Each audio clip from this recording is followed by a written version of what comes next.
हम Mendelian genetics को continue कर रहे हैं और आज हम पढ़ेंगे कि what is a dihybrid cross.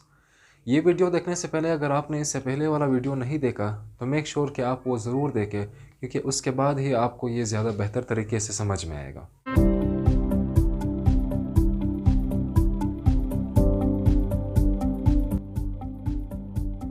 So what is a dihybrid cross. Dihybrid cross कहा जाता है कि जब हम दो खसूसियात की इनहेरिटेंस को, यानी किस तरह से वो मुंतकिल होते हैं पेरेंट्स से ऑफस्प्रिंग्स में, जब हम एक ही टाइम पे इन दो खसूसियात को देखेंगे, इनकी इनहेरिटेंस को देखेंगे, तो इसको कहा जाता है डाई हाइब्रिड क्रॉस। हमारे पास खसूसियात या कैरेक्टर कौन सा है? कैरेक्टर हमारे पास है पी प्लांट का जो सीड कलर है और इसके अलावा उसका शेप है, यानी जो मटर का पौधा है उसके बीच का शेप यानी शक्ल किस तरह से है और इसके अलावा इसका कौन सा कलर है। ये दो खसूसियात है हमारे पास, one is the seed colour and one is the seed shape. ये दोनों हमारे पास दो वेराइटीज़ या दो अक़साम में पाई जाती हैं। एक हमारे पास राउंड येलो है एंड दूसरा है रिंकल्ड ग्रीन। राउंड येलो यानी इसका जो कलर है वो येलो है और इसका शेप राउंड है यानी गोल है, स्मूथ है, बिल्कुल हमवार है। एंड सेकंड नंबर रिंकल्ड और ग्रीन है, यानी इस तरह से ये स्मूथ नहीं है, हमवार सतह इसका नहीं पाया जाता और इसका जो कलर है वो ग्रीन है। नाउ हमारे पास जो येलो कलर है वो असल में डोमिनेंट है और ग्रीन कलर जिसको हम रिप्रेजेंट करेंगे स्मॉल वाई से वो रिसेसिव है। राउंड को हम रिप्रेजेंट करते हैं आर से, कैपिटल आर से, और ये डोमिनेंट है। एंड जो रिंकल्ड है that is represented with small R and ये रिसेसिव है। अब ये कैसे पता चला कि ये डोमिनेंट है, ये रिसेसिव है? वेल, सबसे पहले मेंडल ने क्या किया कि उन्होंने येलो कलर वाले जो प्लांट है या फिर इसके जो सीड्स है उनको क्रॉस करवाया ग्रीन कलर वाले के साथ, तो सारे जितने भी बन गए वो सारे येलो बन गए, तो येलो डोमिनेंट हुआ। फिर उन्होंने राउंड को क्रॉस करवाया रिंकल के साथ, तो सारे जितने भी ऑफस्प्रिंग या नए प्लांट्स बन गए उनके सब का जो सीड कलर था वो असल में राउंड था, उनका जो शेप था वो असल में राउंड था। तो इस वजह से उनको पता चला कि कौन सा डोमिनेंट है और कौन सा रिसेसिव है। ना अभी हम क्या कर रहे हैं कि हम राउंड येलो को क्रॉस करवा रहे हैं रिंकल्ड ग्रीन के साथ, और ये दोनों जो वेराइटीज़ है, जो रिंकल्ड ग्रीन है और राउंड येलो है, ये हमारे पास प्योर ब्रीडिंग है या ट्रू ब्रीडिंग जिसको कहा जाता है। ट्रू ब्रीडिंग हमने पहले भी पढ़ा है कि ट्रू ब्रीडिंग का मतलब होता है कि जब हम उनको सेल्फ क्रॉस करवाएंगे। मिसाल के तौर पे अगर आप राउंड येलो को दूसरे राउंड येलो के साथ यानी आपस में क्रॉस करवाओगे तो सिर्फ और सिर्फ राउंड येलो प्लांट्स ही बनेंगे। इसी तरह रिंकल्ड ग्रीन को अगर आप क्रॉस करवाएंगे रिंकल्ड ग्रीन के साथ तो सिर्फ और सिर्फ रिंकल्ड ग्रीन ही बनेंगे। तो ऐसी वैरायटी जब वो सिर्फ और सिर्फ अपने पेरेंट्स की तरह ही बच्चे प्रोड्यूस करेंगे या उनकी तरह बनेंगे तो इसको हम प्योर ब्रीडिंग या ट्रू ब्रीडिंग का कहते हैं। अब मिसाल के तौर पर राउंड येलो हमारे पास, हम इसको रिप्रेजेंट करते हैं capital R, capital Y and capital Y, और रिंकल्ड ग्रीन को हम रिप्रेजेंट करते हैं दोनों स्मॉल आर और दोनों स्मॉल वाई की तरह से। एंड नाउ हमारे पास मिसाल के तौर पे ये सारे इनके अंदर क्रोमोसोम्स मौजूद है, जो कि अभी हमें पता है कि ये क्रोमोसोम ही है जिनके ऊपर जीन्स लगे होते हैं और जीन्स इन खसूसियात को कंट्रोल करते हैं। तो मेंडल का जो फर्स्ट लॉ है उसमें भी पहले बताया गया था कि हमारे पास जितने भी खसूसियात है उसको एक जो जीन है वो कंट्रोल नहीं करता बल्कि पेयर ऑफ जीन्स उनको कंट्रोल करते हैं। तो हमारे पास कैपिटल आर और कैपिटल आर है। इसी तरह कैपिटल वाई और कैपिटल वाई जो कि इसका जो हमारे पास जो इसका कलर है उसको कंट्रोल कर रहे हैं। इसी तरह स्मॉल आर है, small Y and small Y है। तो हर एक खसूसियत को कंट्रोल करने के लिए यहाँ पर दो जीन्स या हम कह सकते हैं कि होमोलोगस क्रोमोसोम के ऊपर सेम अलील्स या सिमिलर अलील्स पाई जाती हैं। ना मेंडल ने यह भी कहा था अपने जो फर्स्ट उसका लॉ है कि जब भी गैमीट्स बनते हैं ये जो पेयर ऑफ जीन्स है ये आपस में सेग्रीगेट हो जाते हैं, सेपरेट हो जाते हैं।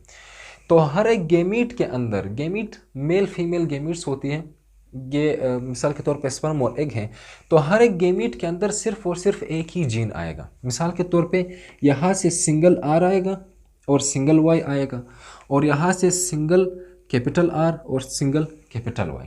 अब ये गैमीट्स हैं हमारे पास, मिसाल के तौर पे ये मेल फीमेल गैमीट्स हैं। एंड फर्दर ही सेड कि जब ये गैमीट्स आपस में मिलते हैं तो ये वापस जो डिप्लॉयड कंडीशन है यानी जो क्रोमोसोम की जो नंबर है या उनके जो पेयरिंग है उनको वापस रिस्टोर करती हैं। तो ये दोनों जब आपस में फ्यूज़ होंगे और इससे नया प्लांट बनेगा तो उसका जीनोटाइप क्या होगा, यानी उनके अंदर कौन कौन से जीन होंगे। यहाँ से कैपिटल आर आया, यहाँ से स्मॉल आर है, यहाँ से कैपिटल वाई है और यहाँ से स्मॉल वाई है। अब ये हमारे पास एक नया सीड या एक नया प्लांट बन गया। ये हमारे पास एक हाइब्रिड है।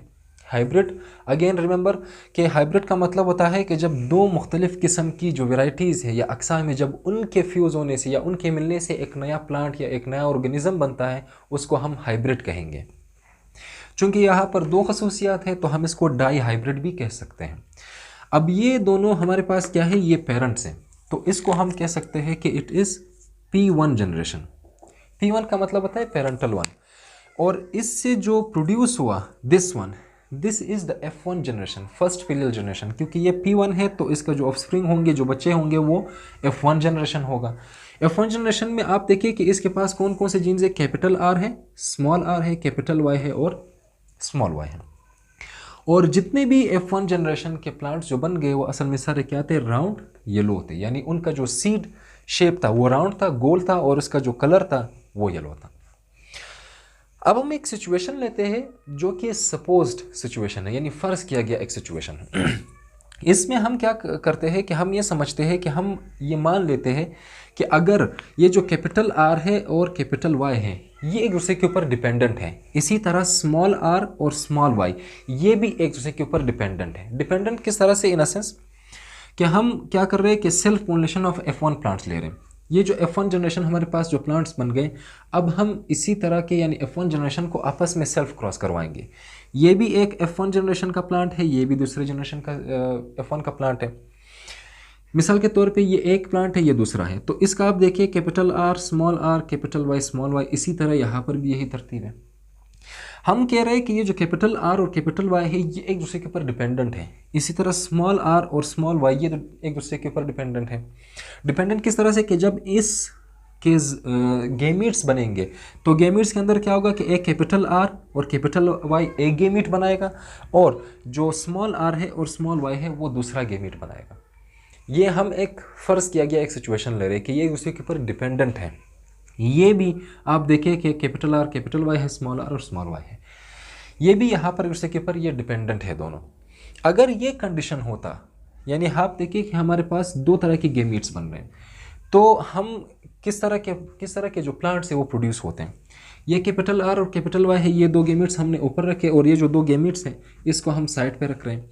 अगर मिसाल के तौर पे ये वाला गेमीट इस गेमीट के साथ बनता है तो ये वाला प्लांट प्रोड्यूस होगा। अगर ये वाला गेमीट इसके साथ मिलता है तो ये वाला प्लांट प्रोड्यूस होगा। अगर ये वाला गेमीट इसके साथ मिलता है तो ये प्लांट प्रोड्यूस हो सकता है, और अगर यही गेमीट इसके साथ मिलता है तो ये वाला प्लांट प्रोड्यूस होगा।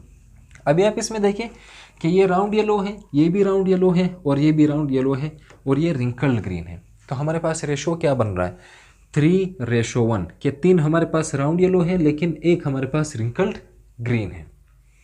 ये मोनो हाइब्रिड क्रॉस में हमने इसको पढ़ा था, लेकिन ऐसा सिचुएशन नहीं होता। ये सिचुएशन कौन सा है, ये डिपेंडेंट सिचुएशन है कि जो जीन्स है वो एक दूसरे के ऊपर डिपेंडेंट है, लेकिन असल में ऐसा नहीं है, बल्कि ये जो असॉर्टमेंट होती है या फिर जो जीन्स है जब वो गेमीट्स बनाते हैं तो वो एक दूसरे के ऊपर इंडिपेंडेंट होते हैं। यानी ज़रूरी नहीं है कि हाँ खामखा ये जो कैपिटल R है कैपिटल Y के साथ ही जाएगा, ऐसा बिल्कुल नहीं होता। तो कितने तरह के गेमीट्स पॉसिबल है, 4 तरह के गेमीट्स।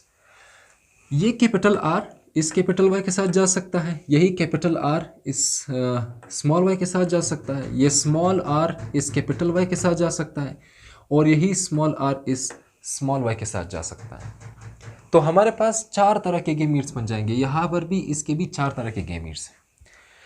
अब आप इन गेमीट्स को देखें, इन गेमीट्स ये 4 तरह के गेमीट्स हम यहाँ पर ऊपर रखेंगे, और ये जो 4 गेमीट्स हैं हम इसको साइड्स पे रखेंगे। पनिट स्क्वायर के ज़रिए से हम इसको प्रूफ करते हैं। अब मिसाल के तौर पे आप यहाँ से देखिए कि अगर ये कैपिटल R और कैपिटल Y इसके साथ मिलता है तो कैपिटल R कैपिटल Y और कैपिटल Y बन जाएगा। अगर ये वाला गेमीट इस दूसरे के साथ मिलता है तो हमारे पास capital R capital Y and small y बन जाएगा। अगर ये वाला गेमीट इस तीसरे वाले के साथ मिलता है तो हमारे पास capital R small r capital Y और कैपिटल Y बनेगा। अगर यही गेमीट इस लास्ट वाले के साथ मिलता है तो हमारे पास capital R small r capital Y and small y बन जाएगा। ये पहले वाले गेमीट का। अब आते हैं दूसरे वाले पे। यहाँ पर हमने दूसरा वाला बनाया। अगर ये कैपिटल R इस वाले के साथ मिलता है तो कैपिटल R होगा और कैपिटल R होगा, और इसके अलावा कैपिटल Y और स्मॉल y होगा। अगर ये वाला गेमीट इसके साथ मिलता है तो हमारे पास कैपिटल आर स्मॉल वाई और स्मॉल वाई, क्योंकि ये भी स्मॉल वाई है, ये भी स्मॉल वाई है। अगर ये मिलता है इस वाले के साथ तो हमारे पास होगा capital R capital Y and small Y. And अगर ये लास्ट वाले के साथ मिलता है तो capital R small Y and small Y. अब आते हैं हम थर्ड गेमीट पे। अगर थर्ड वाला गेमीट जो कि स्मॉल आर और कैपिटल वाई है, अगर ये मिलता है पहले वाले के साथ तो क्या होगा, कैपिटल आर कैपिटल वाई होगा। अगर ये मिलता है दूसरे वाले के साथ so capital R capital Y small Y. And अगर ये मिलता है तीसरे वाले के साथ so small R capital Y and अगर लास्ट वाले के साथ मिलता है तो small R capital Y and small Y. Last gamete है, अगर ये वाला गेमीट इन चारों से मिलेगा तो किस तरह के प्लांट्स प्रोड्यूस होंगे। ये स्मॉल आर है, यहाँ से स्टार्ट करते हैं। अगर ये वाला गेमीट इस पहले वाले के साथ मिलता है तो capital R capital Y and small Y बनेगा, इस तरह का प्लांट बनेगा। अगर ये वाला गेमीट दूसरे वाले के साथ मिलता है so capital R capital small Y and small Y. अगर ये मिलता है तीसरे वाले के साथ सो हमारे पास बनेगा small R capital Y and small Y.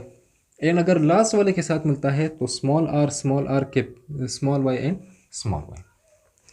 तो हमारे पास इन तरह की या फिर इतनी पॉसिबिलिटीज़ है इतने तरह के प्लांट्स बनने के लिए। अब हम इन सब का रेशो देखते हैं। इसमें हम देखेंगे कि हमारे पास कितने तरह के राउंड येलो प्लांट्स बनते हैं। राउंड येलो आप किस तरह से पहचानेंगे कि कम से कम उसमें एक कैपिटल आर होगा और कम से कम एक कैपिटल वाई होगा। तो आप यहाँ से देखिए 1 2 3 4 5 6 7 8 और 9। तो इनमें से जो 9 है, 9 हमारे पास क्या है, राउंड येलो है।